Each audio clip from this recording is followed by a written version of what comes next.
Jatara collector विवेक श्रोत्रिय के निर्देश पर अवैध रेत उत्खनन के खिलाफ प्रशासन ने बड़ी कार्रवाई करते हुए लिधोरा तहसील के ग्राम उपरारा स्थित सुखनई नदी घाट पर छापामार कार्रवाई की है। राजस्व एवं खनिज विभाग की संयुक्त टीम ने नदी के प्रतिबंधित क्षेत्र में अवैध खनन में उपयोग की जा रही एक पोकलेन मशीन जब्त की।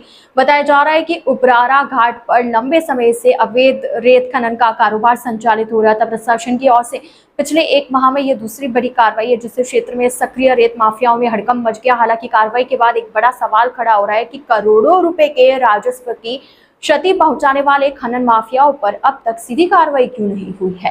ग्रामीणों का आरोप है कि अवैध खनन में शामिल लोगों को संरक्षण मिलने के कारण उनके खिलाफ सख्त कार्रवाई नहीं हो पा रही। स्थानीय लोगों का कहना है कि सुखनई नदी में नियमों को दरकिनार कर मशीनों के माध्यम से रेत निकाली जा रही थी, जबकि शासन के नियमों के अनुसार रेत उत्खनन में मशीनों का उपयोग प्रतिबंधित है और केवल मजदूरों के माध्यम से ही खनन की अनुमति है।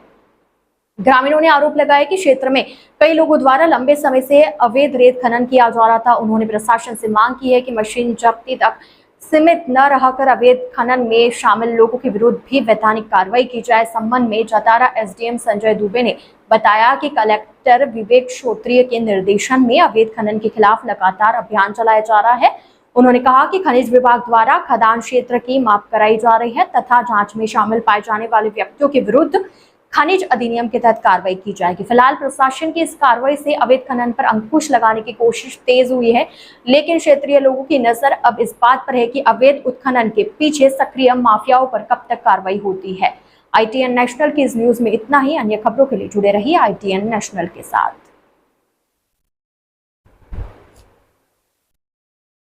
जिले में अवैध खनन पर लगातार प्रशासन कार्रवाई कर रहा है। कहाँ कार्रवाई हुई है और कब तक ये मुहिम चलेगी?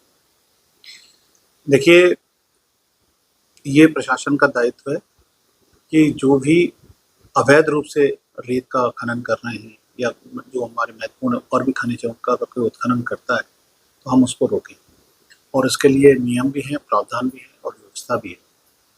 पिछले कुछ दिनों से ये लगातार जानकारी में आ रहा था कि कुछ लोग सुनियोजित तरीके से अवैध रेत का उत्खनन टीकमगढ़ जिले में कर रहे हैं। इसके लिए राजस्व विभाग के द्वारा एक इसमें पहल की गई और पहले उन सभी सूचनाओं को एकत्रित किया गया और उसके बाद एक सख्त कार्रवाई जो है वो रेत माफिया आप कह सकते हैं उनके खिलाफ की गई है।